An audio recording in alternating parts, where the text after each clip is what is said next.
Good morning. This is Arlene Lincoln, Front Royal, Virginia. I just wanted to, what the heck's going on here? Just wanted to show you some of my fine line painting. This is what I've been working on this weekend. There's my flowers.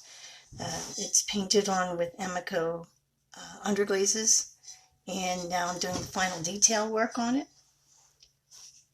I'd like to use a thin brush. I have several, so depending on what I'm feeling like, that depends on how thick or wide the lines are. Just to show you as an example, this one is a 5/0. I can make it as thin as I want, or even thicker. I try to go with the thin lines because I don't want it to have that coloring book effect. I do put a little bit of black underglaze on my plate. I wet it from time to time to keep it fluid. Let's see, is this the right brush? Yes. All right. I like the length of this brush because it gives me a little more freedom for painting my lines. Now, this black does not have to be super, you don't have to put 2 or 3 coats on it like you normally would do with glazes or underglaze. And I'm just doing a thin line just to add a little bit of detail to my flowers. Not sure if you can see that. Okay.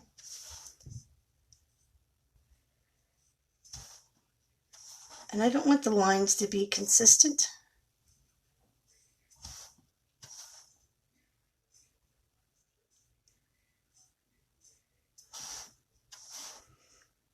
I know it's early in the morning, but I'm an early riser. And I like to get my day started. Plus, this is my quiet time. It's either late evenings. I can sit till 3 o'clock in the morning painting. Or I get up very early in the morning. When my children were younger, I'd get up at least an hour before them and get my paints and sit out on the back porch and just enjoy the morning and listen to the birds and the world waking up. As you can see, now this design I've been doing for a lot of years. My daughter was in 5th grade and she wanted a special gift for her teacher. And at that time I was painting on metal watering cans, or had started. And I painted a garden scene similar to this. Well, a business built from there.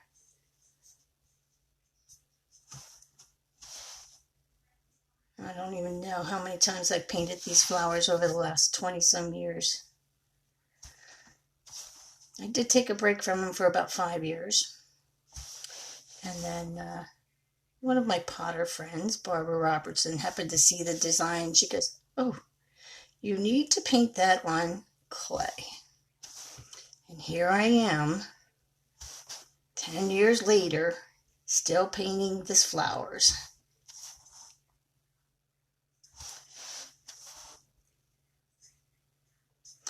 I think the lines just add a little more, I don't know, it just doesn't seem finished without me doing this. So this is my signature.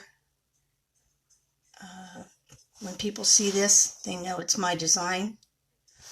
I had a woman come to a craft show once, and that was when I was doing the watering cans and mailboxes and all that. And she goes, "I know who you are." And I said, "Well, I'm sorry, but I don't know who you are." But apparently, she was from Florida and had one of my watering cans. So I got to meet a new friend from Florida.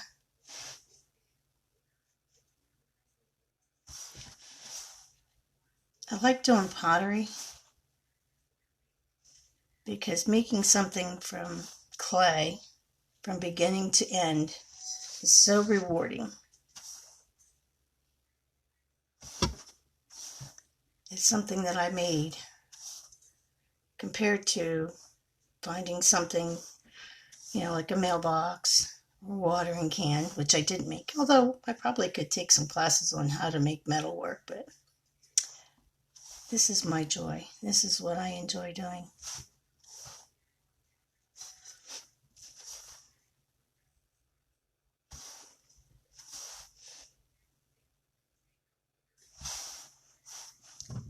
I'm not sure if anybody's out there, but if you have any questions when you do get to see this, please message me, and I'll gladly get back to you. Because I know not everybody's an early bird.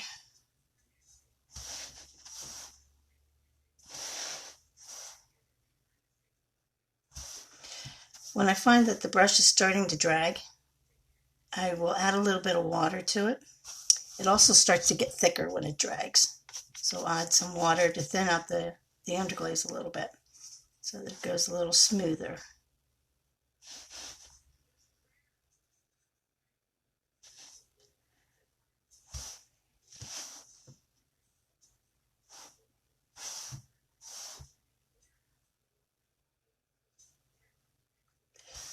Now I am one who does like to put a lot of detail into my work, but I've found over the years that sometimes less is more, and I think that's probably why I started doing the outlining, to kind of give that more of a dimensional effect.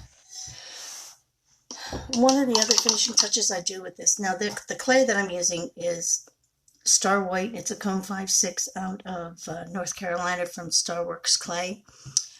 They're in I think it's North Carolina. I started using it, I guess about 2 years ago. And I like a variety of clays, but I also like the effect of the clay behind my pieces. When I hand paint, I like a cream or a buff background. I also use Standard 101, which has a light speck to it, which isn't that country spots. It's just a light speck. Then on the inside, I will do a solid color to make it pop. And with that, I usually use the stroking coats. So that way I don't have to clear coat the inside. And I'll do 3 coats of a stroking coat. Now with this one, I'll probably use either a chartreuse. Oh, there's a couple greens that I use from stroking coats that work very well. But I'll probably go with the lighter one. Can't remember the name off the top of my head. But one of the other things I do before I finish is I use the end of the brush like this and dip it into my glaze. So I put it on the end, and most artists know how to do this. Just add the dots.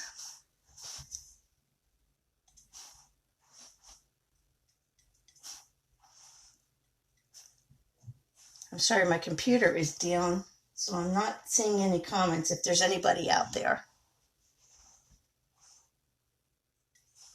I have a laptop and a computer, and neither one want to work this morning. But if you can see the little dots, it just adds that little something extra. Even on the clay, even though the clay is buff, you'll still see those white lines.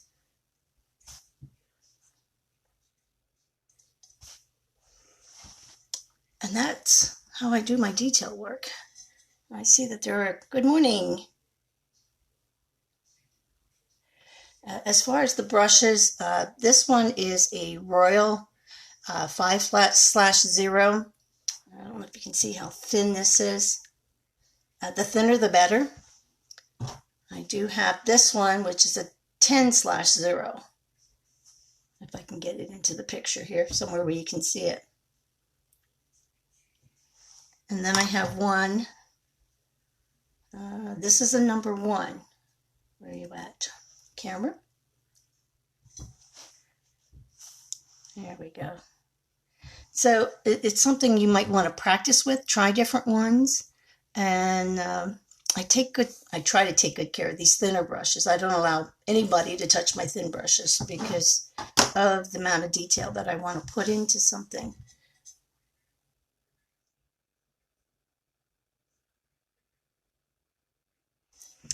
Oh yeah, somebody likes the designs. Anything that I do, I take a portion of the design and put it on the bottom. And I'll show you how I do my signatures while I'm at it here. Like I said, this is my paint palette. I use underglazes. I love underglazes when it comes to the detail work. But as you can see, there's a flower on here. And it's so easy. And I just use the tip of the brush. And as you can see, there's not a solid line. And I like it that way. I prefer not to have that solid line like a coloring book effect. Although I do coloring book work, I call it coloring book work for our empty bowls that's local here.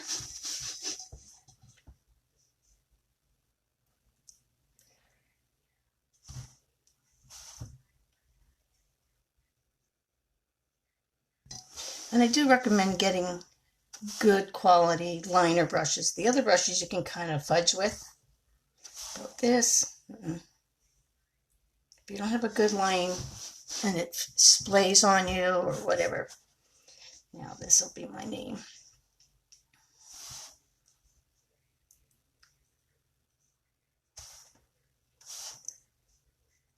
I think it gives it more of a personal touch when you do something like this on the bottom.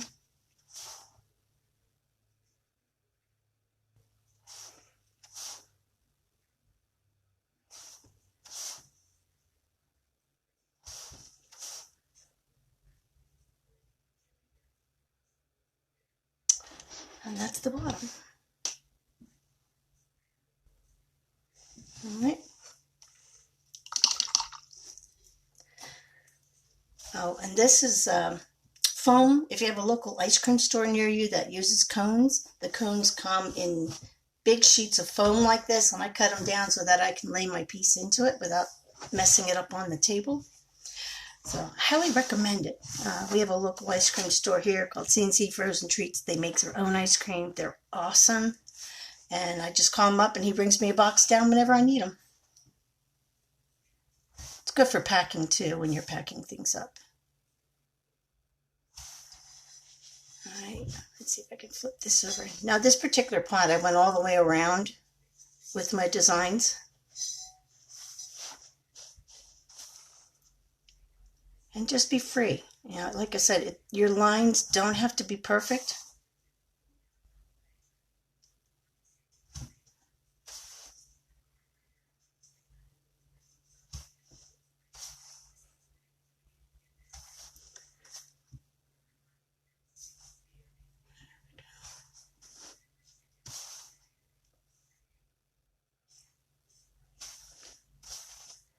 Yeah, it gets a little, when I think about doing something live, it gets a little nerve-wracking, but I do like sharing, and I miss my students coming into my studio. And I've had so many people say, we need to see how you paint. Well, now you can see it.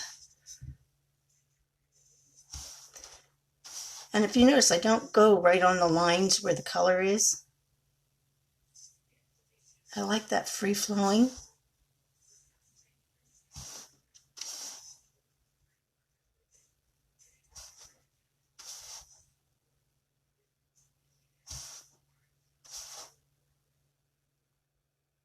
you go. I need some more water. It's starting to dry out.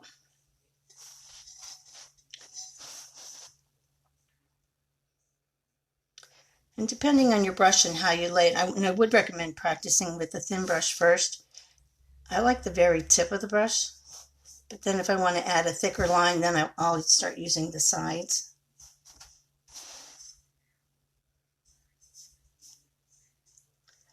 And these are some of my favorite flowers. I love irises. My most favorite is a daisy. As a young girl in the mountains of Pennsylvania, coal mining town, used to go for walks and you'd find the wild mountain daisies on the side of the road.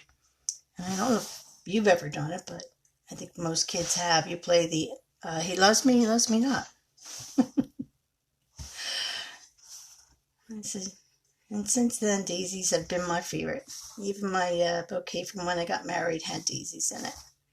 Now, there are different types of daisies. But the true mountain daisy has one layer of petals.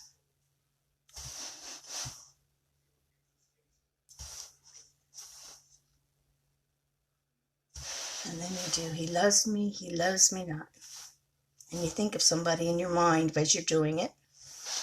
So you find out if somebody loves you. Now, that's in the mind of a child, but I still enjoy it today.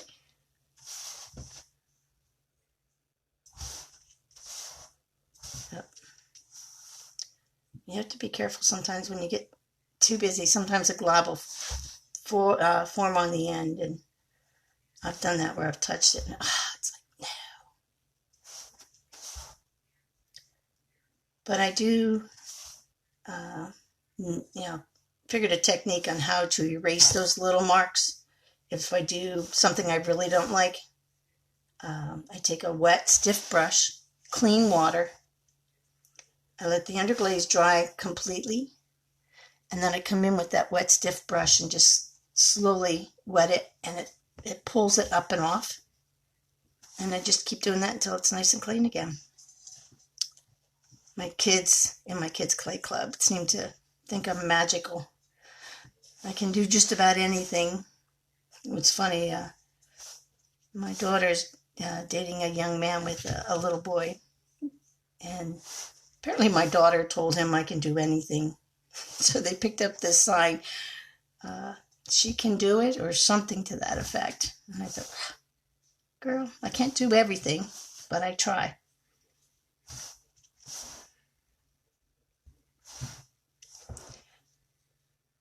There we go.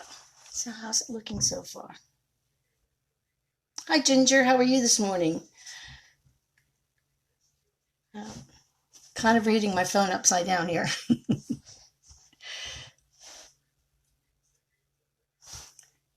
It's nice to know that there are other people out there who get up early. I prefer to start my day early. I get so much more done. That way at night I can just sit and relax if I want to.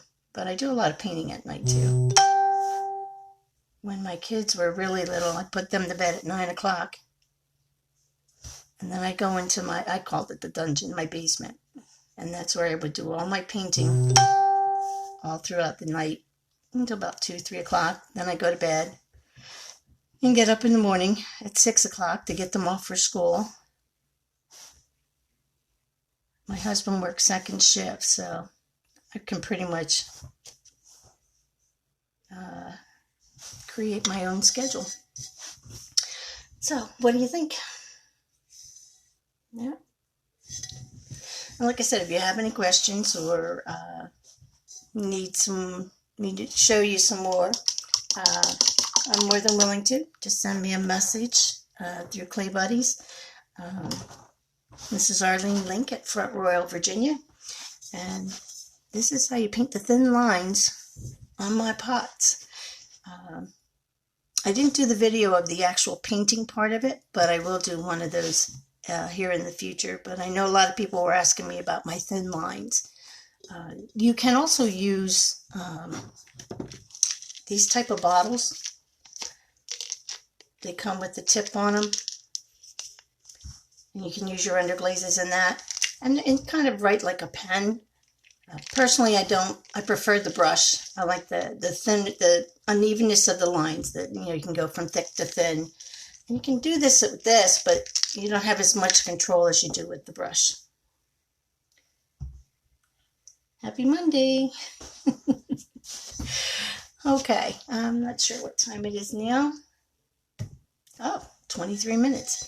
Seems to be about the length of what my videos are when I do a demonstration, is about 20 to 25 minutes. So stay tuned and check me out on Facebook under AJL Crafts or Arlene J. Link Pottery. And check out some of my work. And I look forward to doing more videos with you. Everybody have a happy Monday. Oh, let's see here. I flipped you around here. Good morning, everybody. I see people are awake. Oh, thank you, everybody. And I look forward to doing more with you in the future. Have a wonderful day.